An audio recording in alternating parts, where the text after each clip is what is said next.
Ya, masih seputar Champions League. Jadi kali ini Champions League Trophy Tour datangi Bali sebagai perhatian terakhir di Indonesia.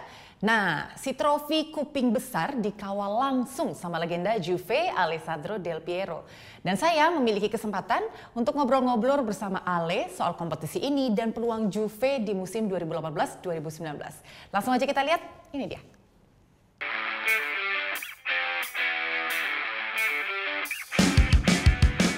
Bicara soal UEFA Champions League Trophy Tour, belum afdol rasanya kalau belum bertemu dan berbincang-bincang dengan sang legenda.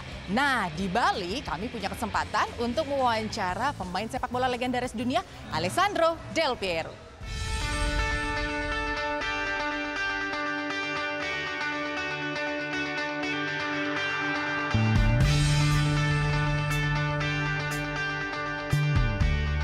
Sudah bersama saya sekarang seorang legendaris pemain sepak bola dari dunia, Alessandro Del Piero. Hi Ale, how are you? I'm good, thank you. So how's life? I mean, come closer. Yeah, all right. I mean, how you manage your time after retirement? In many ways, Yeah.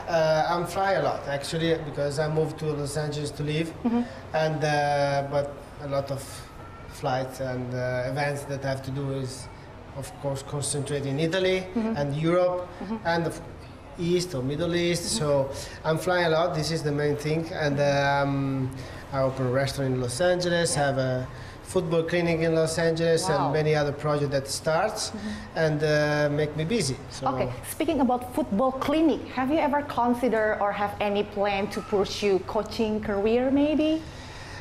There is a chance. I'm not looking for that honestly now, but it's something that really fascinated. Yeah. And now I'm doing some of this stuff, random with kids in the summer and with my program, but not something regular. Maybe in the future. All right. So, how do you think about Juventus? Do they have chance to win the Champions League?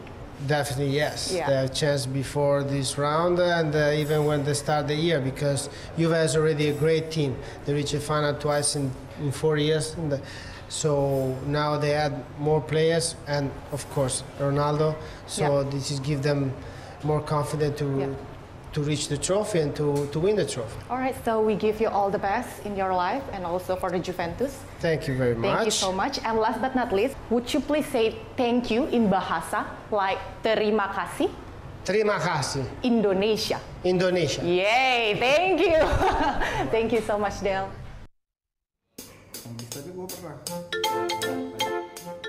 Nah, udah kan untuk beritanya? Jangan lupa di subscribe, di like dan juga di komen ya akun YouTube dari Net Bali. Terima kasih udah subscribe. Yang belum, jangan sampai lupa di sebelah sini nih. Notif subscribe.